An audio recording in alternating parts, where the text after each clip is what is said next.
What's up, everybody? You are listening to the latest episode of the Knights of Den podcast. Wherever you are, whenever you're listening to this, I just hope you're having an awesome day. My name is Sayre Bedinger, and there it is right there. I forgot to mute it. We got a double dosage of audio there, but you know what? I was just talking to our guest host tonight, Cameron Parker, about muting the audio on the YouTube video so we can watch your comments flowing in, and then I forgot to mute it myself. So, way to go, Cameron. Yeah, I do as I say, not as I do. exactly. Yeah. This is gonna be fun, man. I mean, you and I used to do podcasts together, and I used to have you on the Cameron Parker show, and it's like a role reversal this time. I mean, I've been on the Juice, when you guys were, part of the Juice, and then the Force got stronger. The Force is strong. The Force got strong, and you guys became the Knights of Den. So Knights of Den, yeah. So and speaking of the Knights of Den, Brandon is not with us tonight. Brandon getting some much needed rest. Been working hard this week. So, Brandon, we know you're gonna listen to this eventually. So we love you, bro. We miss you, and try to bring the spirit of Brandon into this podcast and he was feeling goofy today. He told me so. We'll bring some goofiness to this podcast as the Jets are, the Jets are a little bit of a goofy team to me. I don't quite view them as a legitimate threat in the NFL, really. Since I've been a fan of the game. So in particular, like when you get news that, just weird news that, a defensive coordinator might be out, and we send our thoughts and prayers to that defensive coordinator, and just we might have a new punter. It's a really weird game anyway. Just a lot of weird changes. In changes in positions or coaches that you just never would see happen in a regular season game. It's just a weird game, especially, when you're looking at it on a Friday and, you're trying to preview the upcoming game, and you're saying, oh, the Broncos are going to send out a new punter, and the New York Jets, they're going to be without a defensive coordinator. Right. Yeah, it's crazy stuff. There's a lot of stuff. The Broncos obviously a couple years ago went through something like that. Obviously, actually, a couple times they went through that, with John Fox and his health issues, Gary Kubiak and his health issues. And so these guys, it's crazy that we don't think about this more often, but the guys that are running these teams, the guys that are calling the plays, the players that are playing themselves, they're people with actual, regular issues, just like every single one of us. And so, like you said, our prayers are with that Jets defensive coordinator. Totally blanking on his name right now. Let me look it up right now because we want to speak of him specifically. Casey Rogers. So Casey Rogers, our prayers are with you, man. And man, that's tough. It sounds like it's very serious. And so obviously with him absent for this game, Todd Bowles, the former defensive coordinator of the Arizona Cardinals, is going to come in and call some plays on the defense probably. And so we'll be paying close attention to that. Obviously, it's the reason that Bowles is a head coach in the NFL, so he's obviously quite good at that. But it'll be an interesting matchup overall. And Cameron, you touched on it a little bit. We're not going to talk too much about punters on this podcast, but they do deserve our attention. It's an important part of the game. Yeah, punters like kickers. They're people too. Punters are people too. I like that alliteration better than kickers are people too. I think that the alliteration of punters are people. That's nice. That feels better to say. So obviously Marquette King not having a very good season so far. Didn't look great in the preseason. Hasn't looked great in the regular season. That's 8 games that the Broncos have been able to evaluate plus practices. And then they signed Colby Wadman to the practice squad last week prior to Marquette King's hip injury popping up this past Monday against the Kansas City Chiefs. So what do you make of that, Cameron? What do you make of the fact that Wadman came in before the injury? And now the team is definitely playing it. I mean, they've been playing it pretty safe. King's MRI came back clean. So obviously the Broncos are playing it a little bit overly safe. Maybe they're trying to work Wadman into the mix here. What are your thoughts on him potentially making his NFL debut this weekend? It's honestly, it's a bizarre situation because you usually don't see a punter change in week 5. Right. You really don't see a punter change in week 5. And Marquette King, he's established himself as one of the better, punt return, or sorry, a punter in the National Football League. And so when you have that, and you bring in this competition, the opportunity is there to get better. Mm-hmm. But who knows? Who knows ultimately what the quote unquote or air quotes injury could potentially be? Mm-hmm. But it's a scary proposition a week ago or a week and a half ago when you bring in another punter. And when you add in the fact that I believe Vance Joseph was asked today, do you see Marquette King potentially being on the 53-man roster? And he said anything is possible. Mm-hmm. Well, I don't know what that anything quantifies. I mean, we were talking about it in our Slack chat with the predominantly orange guys. One of them mentioned IR. I mean, that's another scenario. I mean, we might be looking at Marquette King being on another, injured reserve list. I mean, the list is so long with the Denver Broncos, they could probably make an entire 53-man roster on their injured reserve list. But, I mean, just the Marquette King news is just so bizarre to the point that you just don't see it. But we'll see if he performs. We'll see ultimately what he could do as a placeholder, because that is certainly the underrated aspect of this whole entire situation, because Brandon McManus was so successful when King was the placeholder. But ultimately, if you look at it, the best possible answer I can give is competition breeds the best possible outcome for players. And if the Broncos felt that they wanted to bring the best out of Marquette King was to bring in Colby Wadman, then we could potentially look at maybe a better Marquette King a week ahead. But the fact that he's not playing this weekend, is a little bit worrisome for not just his health, but his potential spot on the roster. Couple numbers for you here. The Broncos' gross punting average, 44.1, ranks 23rd in the NFL. Net punting average, 40.7, that ranks 20th in the NFL. Punt return average, 6.1, ranks 21st in the NFL. So, with those, punt return average against 8.4. So they're actually, they are struggling in the punting game. They're bottom 10 in the most important category, the gross punting average. I mean, you want him to be booming that ball downfield. The New York Jets, as it were, are really doing well in that regard. They're punting the ball well, they're returning punts well, and they're covering pretty well. So the Broncos have to make a change there. That's a matchup thing that they're looking at right there. I love that. Vance Joseph looking at the matchups.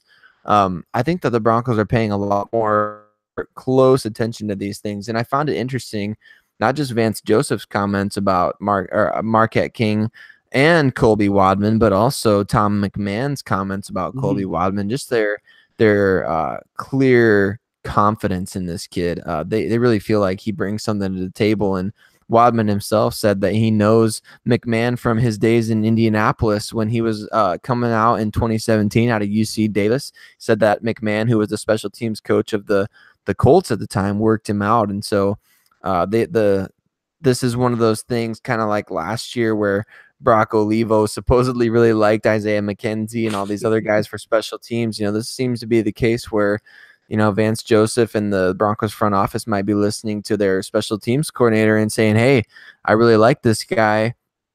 I think we can get the best out of him. I think he can really help us right now. And King's just not doing it.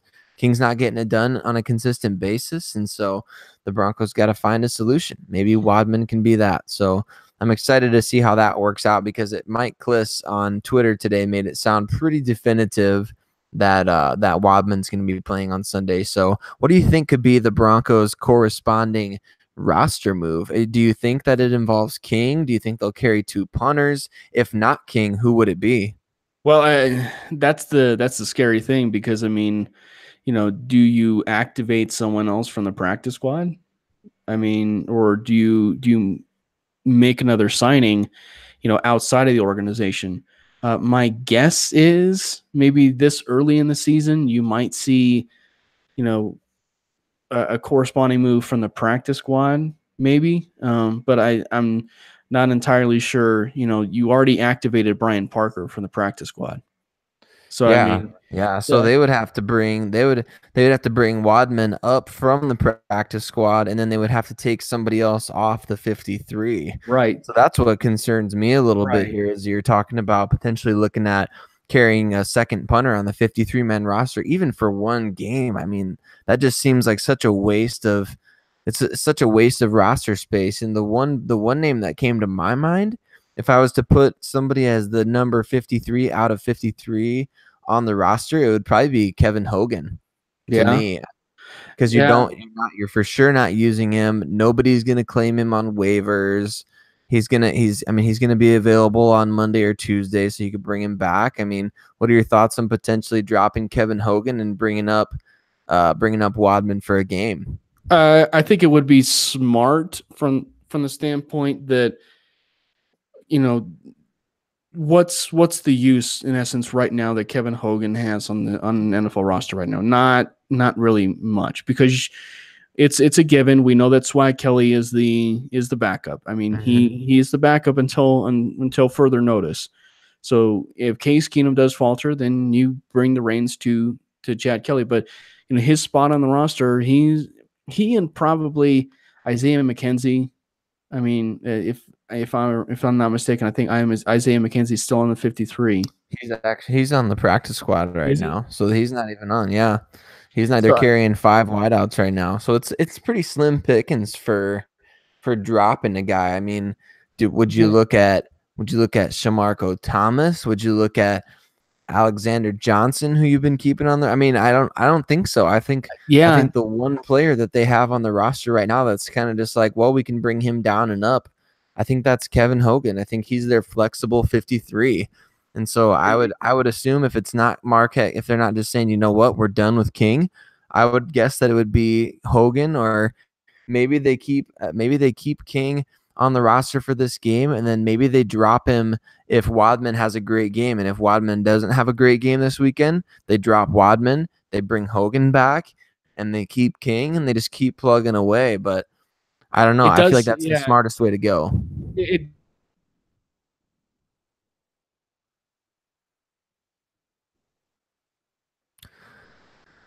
So I gotta think that the Broncos are looking. so not right. Sorry, I lost you there, Cam. I lost you, bro. Uh, I got you back now. I was just gonna say it's not logical to it's logical to put Kevin Hogan or put him off the 53, but it's also not logical to carry 2 punters. I Exactly. mean, that's you really are in that sort of gray area, because it's like, okay, do I want to consider this guy who is still regarded as maybe one of the better punters, but he's just been way too inconsistent with us and not excuse me, not contributing up to what we paid him? Or should we give the underdog story to Colby Wadman, who was delivering pizzas in Davis, California? I mean, it's really, it's a fascinating story, but who knows? I mean, we're entering that point in time where if he has a net yardage of 48 yards, or just an average, excuse me, of 48 yards, Mm-hmm. that potential release. Yep. I mean, Yeah. it's sad. I mean, we are in a performance business. If he comes and performs on week 1 really well, King's on the outs. That's right. That's right. I agree with you completely on that. And looking into the other aspects of this matchup, really interested to see how the Denver defense fares against the New York Jets offense. So over the past few weeks, the Broncos have faced off against some of the better offenses in the league. The Baltimore Ravens, kind of a middle of the road type of offense, just from the standpoint of being really explosive or really dynamic. They just kind of get the job done. They're a pretty classic AFC North style team where they pound the ball, take a couple shots here and there. But the Jets, they're breaking in rookie Sam Darnold, the player that we talked a lot about this offseason, potentially being on the Broncos. But right now, the Jets, they're having a tough time offensively, and that's not unexpected when you have a rookie quarterback. I mean, they're 29th in yards per game. They're 25th in rushing, 27th in passing. They're 23rd in the NFL with 5 interceptions, so they're really close to the Broncos in interceptions. They got 5. The Broncos have 6. They have 9 giveaways offensively, which is a lot. That's tied for 3rd worst in the NFL. And then they've also got the 24th ranked 3rd down offense. They've got the 31st red zone offense. So what does this Denver defense have to do in your mind, Cameron, to take advantage of this youthful, inexperienced, mistake-prone Jets offense and make sure that they dominate this game? Unleash the pass rushers. It's that simple. Their offensive line is not good. Their offensive line is just not good. And what better way to have your best player? I talked about it in the Lockdown Broncos podcast on Thursday, but you have to unleash your pass rusher. Von Miller is your best asset on defense. He's your best player. He's your best game-wrecking, player that you ever had on your defense at this point. You have to get him involved as much as possible. Mm-hmm. And you have to move him around, not just drop him into coverage on, 3rd and 1 or 3rd and 2. And, he might be really good at times in coverage. And, we all know that Von Miller is certainly capable of being good in coverage, but we need him to rush the passer and wreak havoc on Sam Darnold on Sunday. And he needs to get 2 to 3 sacks on Sunday to even potentially wreck games. And not only that, but we need to see strip sacks again. And it isn't just because, I'm doubting Von Miller. I'm never doubting Von Miller. It's the fact that, we need to just see much more pressure on the quarterback. Are we going to get the same design corner blitzes? And, are we going to get the same NASCAR packages, as far as, when they start unleashing those packages more in this Jets game? We'll see, because we know depth-wise that the pass rushers are still there. Shane Ray's still there. Shaq Barrett is playing pretty well, all things considered, in just the small amount of time that he's playing. I mean, we saw how well he's but I mean, it's there. I mean, the pass rushers are still there for Denver, and they have to take advantage of potentially the greatest weakness of the New York Jets, and that's the offensive line. So they have to pressure the quarterback. And, what's interesting about Sam Darnold is he does get rid of the ball rather quickly. I mean, he makes those smart reads. I mean, he's a smart quarterback. I mean, so we'll see if they do what all the teams have done offensively against the Broncos, which is, throw those short passes and neutralize the pass rush early on. We'll see if they do that, but the best way to counteract that is to still move away or move your best asset around, and that's Von Miller to wreck plays. Mm-hmm. Well, the Broncos are on pace right now for 40 sacks this season. They've got 10 sacks through 4 games, but obviously over the past couple of games, they haven't been able to get home on a lot of those great rushes, especially last week against Kansas City, or it was actually earlier this week, but they didn't get home enough. They didn't take him down enough. They tried. They had great pressure on, but they just couldn't seal the deal. And so they've got to make Sam Darnold uncomfortable right away. In my opinion, the Broncos have to get pressure on. Let's see a little Bradley Chubb on Sam Darnold. Let's show the Jets why we got the better of that aspect of the draft, at least this year anyway, until Darnold develops. We believe. I know that you and I are on the same page with this, but I think everyone believes Darnold is going to eventually become a really, really good quarterback in the NFL. And so let's take advantage of this matchup while he's still young. While they can still they can still rattle him early here. Let's not let this be a wow, Sam Darnold really dominated the Broncos defense at home. We're not even going to let that come to pass here. So aside from one game this year, the Jets have been pretty bad. Their turnover margin is +2, and I think the majority of those 10 takeaways that they have, which, by the way, that ranks 30 in the NFL, I think the majority of those came in the first game of the season when I think Darren Lee had 2 interceptions in that game. That was against the Detroit Lions, where everyone was just kind of like, well, the Lions are going to cruise to an early victory over the Jets, and then the Jets came in and hung 40-some points on them. So this defense that they have in New York is a little bit better than people probably think or know. Yeah. The Jets have some really good players. Jamal Adams, a high draft pick, very good player. Obviously, Leonard Williams on the defensive line, very good player. One player that we loved in the draft process, Nathan Shepard, really great player. Just a lot of high draft picks on that defense. But one player that they won't have is their big money free agent signing, Trumaine Johnson from the Los Angeles Rams. What impact does his absence have on the Jets defense and the Broncos' ability to expose that secondary? Anytime you're out with your key corner, you have to exploit it. And that means that you have one less, cornerback covering an Emmanuel Sanders or Demaryius Thomas, or even a Courtland Sutton for that matter. So is this the breakout game for Courtland Sutton?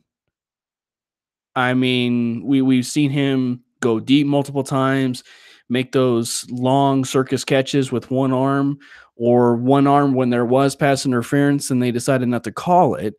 Who knows? But Courtland Sutton, this might be potentially his game-breaking game, potentially, and we'll see ultimately if that happens.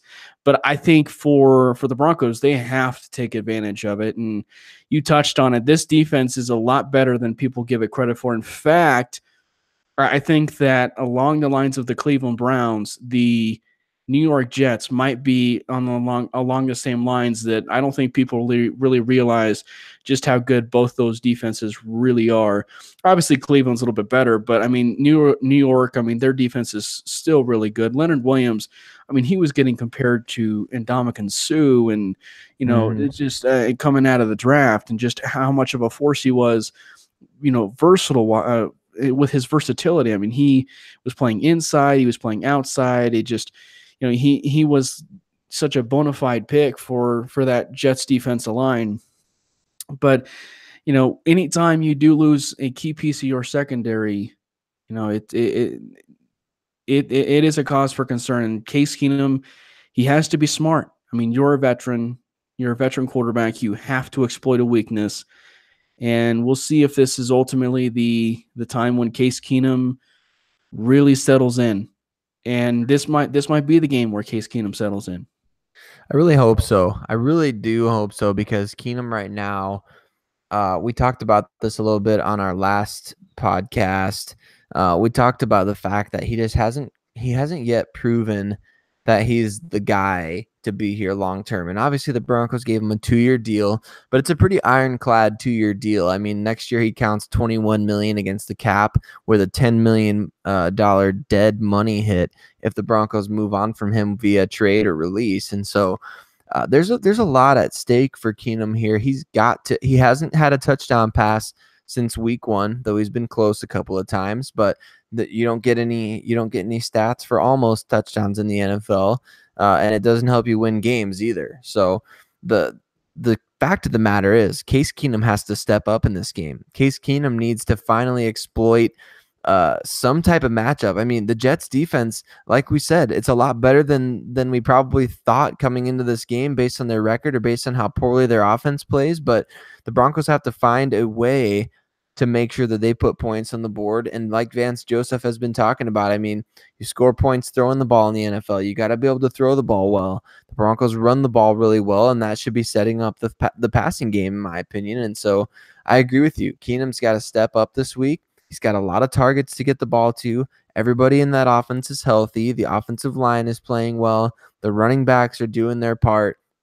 Case Keenum simply has to do his part. He's not doing it right now. He's turning the ball over too often. He's not hitting he's not hitting a lot of open throws, and receivers are partly to blame for that, but I really feel like for $18 million a season, you've got to get more out of Case Keenum. You got to get not all pro production. I mean, he's not making $30 million a year, but you got to get steady quarterback play. I would like to see him go for at least 2 or 3 touchdowns in this game with no turnovers, no interceptions. I don't think that's too much to ask from a guy that's making over $1 million per game. I mean, give us a couple touchdowns and don't turn the ball over. Just do your job.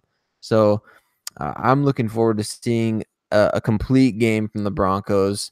I really hope that they're able to put something together, because I don't know if you can tell me what you think of this. I feel like this is a must-win game. It's crazy. And we don't look this early as far as trap games, but this very well might be a trap game for Denver.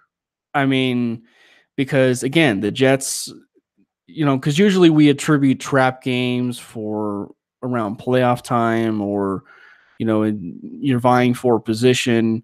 This might be a trap game. I mean, because the Jets are better than maybe people give them credit for, because who knows? Sam Darnold, he's a rookie quarterback, but, he's not a Patrick Mahomes per se. But I mean, there will be moments in a regular season for any rookie quarterback or a rookie player where there will be games where they ball out of control and they are performing to the talent level of what they were drafted for. So it very well might be a trap game for Denver. But yeah, I really hope it's not.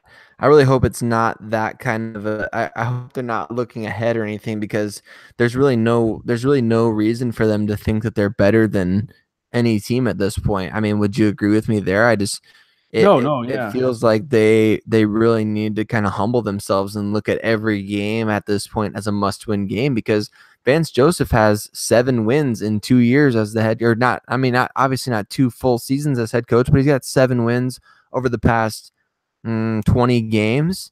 Yeah. And that's not an acceptable figure. And so the Broncos really can't afford to go. And like we talked about before the Ravens game too, they kind of struggle playing in those East Coast games that are in the early time slot. And so it's almost like the odds are stacked against them enough already that they can't really be overlooking the Jets and their poor offensive play over the past 3-4 weeks, just to say, you know what, we're the better team. We should win this game. And so we're going to win this game because we should. I feel like they should really approach this game from the mindset of like, hey, I mean, we desperately need a win. So we're going to do everything that we can to beat this team. We're going to exploit these matchups. We're going to play mistake-free football. And by the way, how good has the Broncos offense been so far, aside from Keenum playing just kind of mistake-free, as far as, I mean, we're adults here. I don't believe in jinxes. They haven't fumbled the ball. They have 0 lost fumbles on offense this season. And so I don't expect that to change anytime soon. These guys they've got great ball security. Curtis Modkins, the running backs coach, doing a great job with those rookie running backs of preaching ball security. And speaking of those rookie running backs, I think you and I are both in agreement on this. We're expecting big games out of Royce Freeman and Phillip Lindsay. Talk to me about what you think those two guys are going to be able to do in this game. Well, if Phillip Lindsay keeps it up, he's gonna make my bold prediction come true. If Phillip Lindsay keeps it up, I mean, he's gonna be racking up a lot of all-purpose yards if he can keep it up. And Royce Freeman, I think that we expected good things from Royce Freeman, but I don't think we expected this type of result right away. And that's ultimately why I think Bill Musgrave came out today and said that we need to take the training wheels off. We need to take the training wheels off. We need to let him loose. Because you saw ultimately the talent of Royce Freeman. And I did a pretty good Twitter breakdown, I should say, of that Royce Freeman touchdown run. You guys can go check it out on my Twitter handle. But that play, for starters, the toss play where he scored the touchdown should never have been called. Should have never been called. I mean, the Chiefs, they read the play from the get-go. They were in the backfield. There's probably 3 or 4 guys in the backfield. But Royce Freeman handled the run exactly like a quarterback. He handled the run exactly like a quarterback. He kept his eyes downfield in order to see a hole. He saw the hole and, able to exploit it and hit the hole and was able to score him for a touchdown. If that is any indication to what we could potentially see on Sunday and for the rest of his career, Royce Freeman will be something special for the Denver Broncos and just the Phillip Lindsay in general. I mean, Sayre, just as far as my love for Phillip Lindsay, he's a special running back. Every single time he touches the football, it turns to gold. And, what's so fascinating is you talked about the fumbling issue. Even that is a fascinating, positive to this entire rookie class, where these 2 rookie running backs in week 5 have yet to fumble the football and are running with incredible confidence. And so for the Denver Broncos, they have to reward them on Sunday. With more carries. Yeah, I completely agree with you there. I really feel like they have earned that. They've earned that respect. They've earned that ability, and it's obviously a huge strength of the team, like we've been talking about. It's what the team is really good at right now. They're really good at blocking for the run. They're really good. I mean, how good was Andy Janovich on Monday night? We haven't even really given a lot of love to Mr. Nebraska himself. He's been great. He's been great this season, thriving in this offense. I really just think, like anything, the Broncos have just needed some time to get things together, figure out their identity. I loved what Cody was saying earlier this week about how the team has really apparently found its identity, and it sucks that it had to happen in a loss. But I like that they're really discovering who they are and what they're good at and how they can win games, because it felt like they went into that Kansas City game with a clear plan. It felt like they went in with understanding what they needed to do to win that game and keep the ball out of Patrick Mahomes' hands. They answered the bell when the Chiefs went up 10-3. They came back and had a touchdown drive of their own. They ran the ball really well. The one thing that they did wrong, the one thing I think that they screwed up on, was on that 3-and-out drive. It really felt like it should have been the hot hand unit with Freeman and Janovich and Hireman and all those guys. I agree with Broncos country on that. I think there's a lot of people giving deserved criticism for that decision. Not that Phillip Lindsay, let's be real about it too. I mean, Phillip Lindsay leading the team in yards per carry. So obviously from the Broncos perspective, it makes a lot of sense for him to be out there on the field at that time, because he leads the team in rushing average. And so it was a shame that first play on that 3-and-out drive that ultimately led to Kansas City's game-winning drive ended up being a 0-yard carry, because that play led to a short passing play to Sanders for no gain. And then obviously Keenum running out of bounds for basically he sacked himself is essentially what he did. And so just not a good series of plays right there. It reminded me kind of that killer series against Baltimore where the Broncos were driving. It was, 2nd and goal from the 6. And then all of a sudden you had the holding penalty from Bowles, and then you had the interception from Keenum, and all of a sudden the game was just over. So I felt like it was kind of just a comedy of errors right there. I mean, one bad decision led to another, or one play led to a bad decision, which led to another. And then ultimately, you had the left-handed throw heard around the world, which still stings to think about. And so, I'm interested to see how this whole game goes. I really, really hope, unlike last year, at this time last year, this is where things really went off the rails for the Broncos. They were 3-1 at this point, and then this was, I believe, this was the beginning of their 8-game losing streak, was in week 5, and so it just can't happen again. The leash for Vance Joseph, if they lose this game, the leash is going to start getting shorter and shorter and shorter, and eventually, I don't think Elway will hesitate to pull it all the way back in. But this is a big game. It's a Yeah. really big game for the Denver Broncos.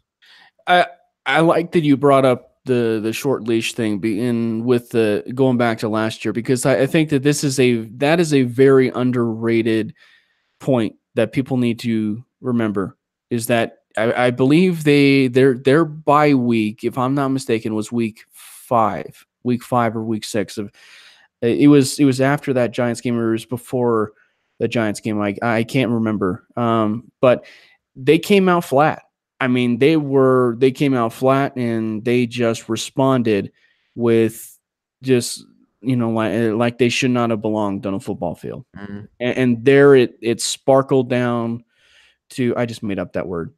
It sparkled down to that losing streak, and that cannot happen. And we'll see ultimately if that is a driving force potentially to them even playing better, on Sunday. But there are a lot of narratives, a lot of stories, maybe a lot of good stories that are going to be a part of this Sunday, because that's one of them. They don't play well on the early afternoon games. They're struggling. They're experiencing some defensive miscommunications. I mean, just the stories that the offense needs to be better. Case Keenum needs to be better. Will they unleash the running game? There's just a lot of fascinating, stories. Will that punter, Colby Wadman, have a great game? Who knows? But there are a lot of really good, stories that are going to potentially arise in this Jets game. I completely agree.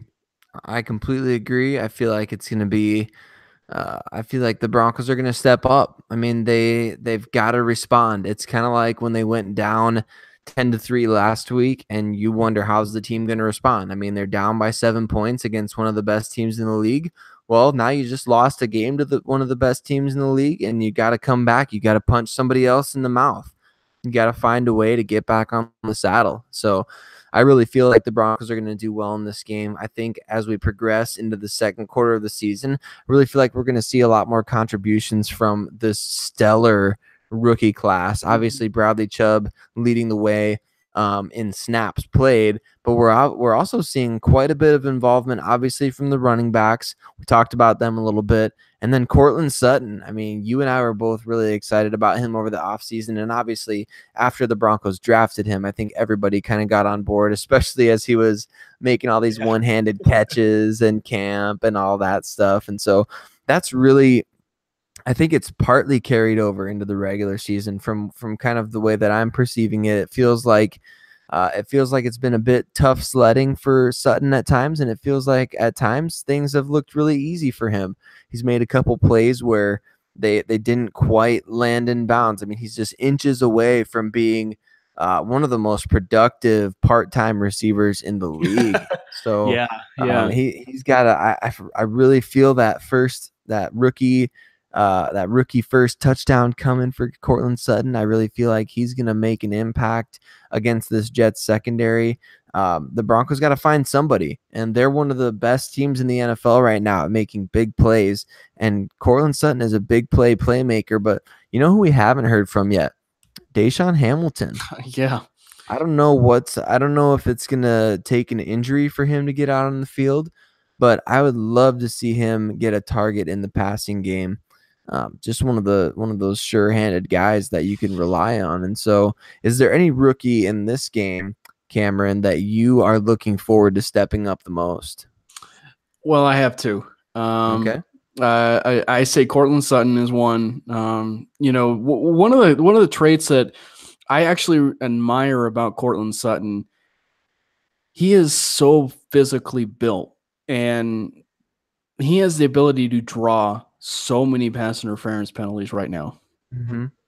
And quarterbacks are so smart nowadays that they might just throw to receiver for maybe him to make a play, but they're throwing the wide receiver for the ref to say, hey, this guy's, interfering with this play.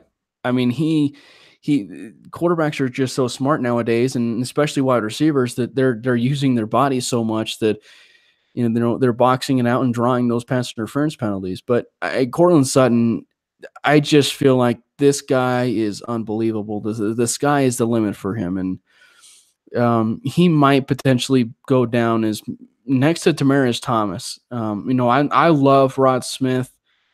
He's right now the best Broncos wide receiver in Broncos history.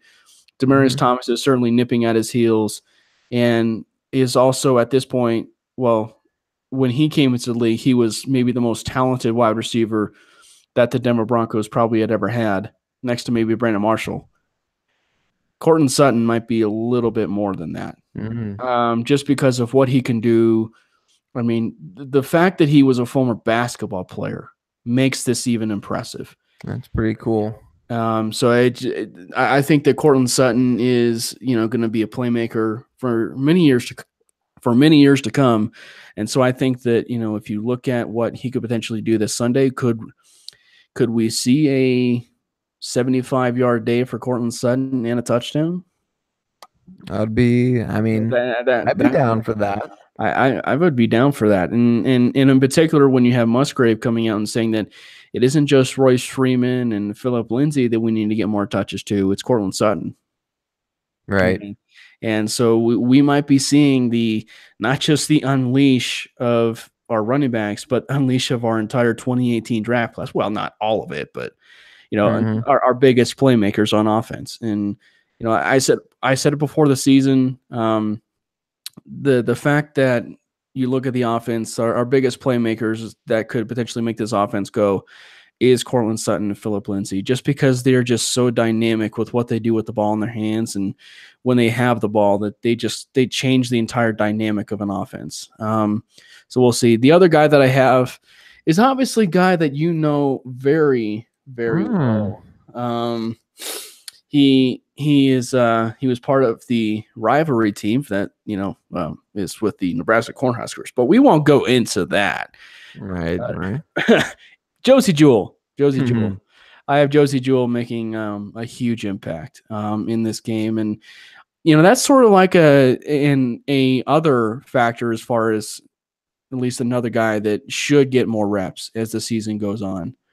We said it as the season wore on that once Josie Jewell gets that start, I actually texted you. I actually texted it to you. I said, am I off my rocker to think that Josie Jewell, if he gets this start, that he might not relinquish it back.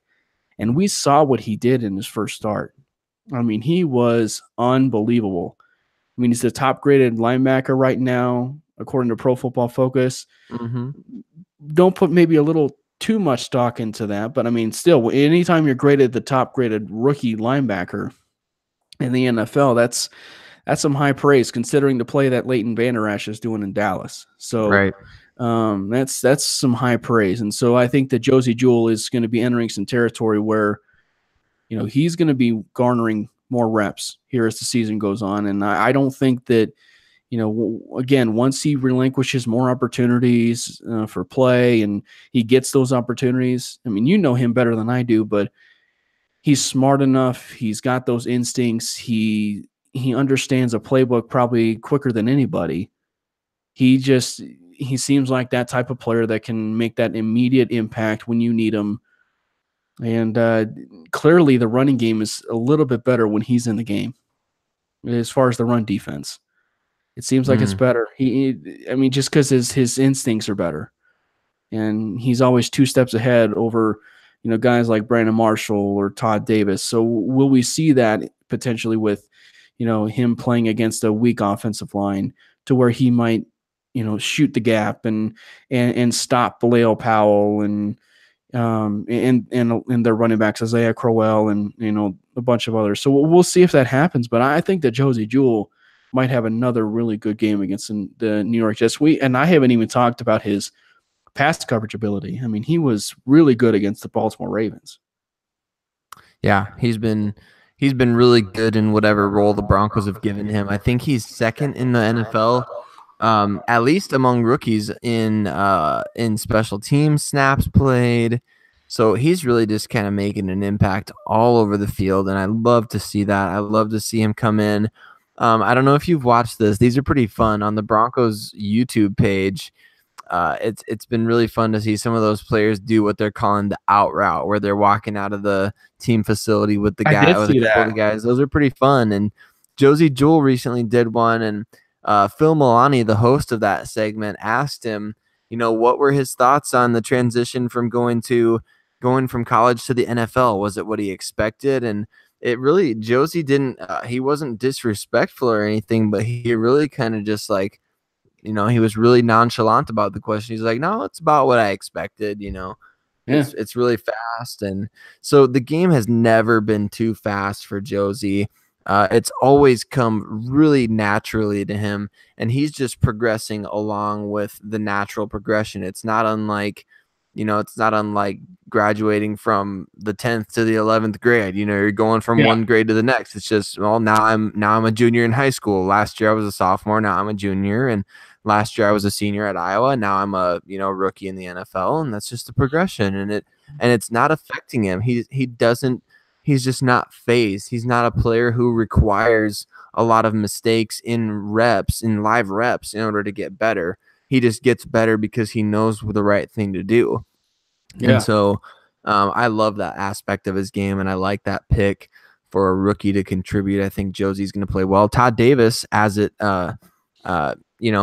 interestingly enough, Todd Davis is questionable for the game. So we might be seeing a lot of Josie Jewell in this game for the Denver Broncos, and I think we'll see a lot of the rookies. I think this is going to be a big game for Royce Freeman. I think Philip Lindsay's going to do his part. I think we'll see Cortland Sutton get into the mix. Chubb is obviously going to hopefully get a couple sacks on Sam Darnold, as Graham, our good pal Graham from Predominantly Orange. He's predicting 5 combined sacks from Von Miller and Bradley Chubb. Get it? I like that. Yeah. Prediction right there. So it's going to be, and like you said too, whether Lindsay's better than Freeman or vice versa, it's good news either way. It doesn't matter. And like you said, it doesn't matter where you're drafted or if you're drafted at all. It doesn't matter if you're invited to the scouting combine. It doesn't matter how big you are. Yeah. Those guys were both insanely productive in the Pac-12, and they're translating that to the NFL. And I love that. I love that about them. They're just football players. Oh, they're football players who do their job. And it's going to be a fun game this weekend. And I know that you're also going to the Colorado Rockies home playoff game. So hopefully they keep that series alive, right? Oh yeah, hopefully they can survive and win that game, and maybe even tie it if they can at home and get it 2-2. But it's gonna be a fun time, and it's a once in a lifetime opportunity. And you and I were talking the story that I had before the show. When they beat the Cubs. Sorry. When they beat the Cubs, and I looked at my dad, and we had just watched like the 15-20 minutes of the highlights, and I looked at my dad, and he looked at me, and we didn't say anything, but I just pulled out my phone, and I go up on the MLB website, and I'm looking up tickets and everything, and I'm like, okay, I don't see anything on my. Do you got any tickets, Dad? And then he goes, no, I'm not going to get tickets. And so then we look more and more and more. And then we're like, okay, let's get a bigger screen. Okay, let's get a bigger screen. Let's go to the computer. So we go to the computer. He's bringing, all the stuff that we need. And so we go to the computer. We do our little search, and we go to Vivid Seats, and which is by the way, if you guys are listeners of Locked On, Vivid Seats has been one of our promoters and such. So you guys can, go check that out. Vivid Seats. It's a lot like a StubHub, should I say? I mean, it's kind of a little what is it they call stump? I like it. Yeah. But yeah, so it was a great thing. My dad and I we found tickets. God was good to us. Let's just put it that way. So it was it's definitely a once in a lifetime opportunity. And I'm really looking forward to it. It's the first postseason game I've ever going to be going to. Wow. Hey, if the Cubs had to lose for that specific event to happen, you know what? I can handle it. I can handle it. I love that story. I tell you what, man, that game was, you and I were texting back and forth. I was joking, saying that you and I might brawl it out, but I tell you, the epitome of our friendship will always be that Nolan Arenado, Javier Baez gif. That's right. I mean, wait, is it GIF? I don't even know anymore. I'm so confused. I know. it should be GIF, but I think the creator of the GIFs calls them GIFs, and so blah blah blah blah blah yada yada. Yeah, but no, it was a great game, and it really did turn into quite an instant classic, and it's one that's going to be talked about for quite some, regardless of what happens for the Rockies in this postseason. It's going to be talked about for quite some time because and they outlasted John Lester and Kyle Hendricks, and they did. They beat the best of the best. They beat the best of the best in a 13-inning battle, which was like a day and a half to the day they beat the San Diego Padres. Wow. I believe in 2011 years ago. That is crazy. In 13 innings. Where Matt Holliday touched home plate. Just want to point that out there. Wow. That is epic. It is. Epic. But yeah. That's great, and I'm excited to hear how that goes. I'm excited to hopefully see the Rockies win, but that is our show for today. We're getting ready to kick some New York Jet butt on the road this week. Thank you for listening to the Knights of Den podcast, wherever you are, whenever you're listening to this. Just super thankful for you. Please, if you like the show, subscribe, follow us wherever on SoundCloud, iTunes, YouTube, Twitter, at Knights of Den on all of those, and follow Cameron at Cameron Parker PO on Twitter. Follow the Locked On Broncos podcast via iTunes, wherever you listen to podcasts. Those guys are all over the place. They're just everywhere. So absolutely love what Cameron and Cody are doing, and just love getting to talk Broncos with some fellow Broncos country members. And so, Cameron, thank you for being on the show today. Love you, bro. And as always, as Brandon always closes us off with, God bless and go Broncos.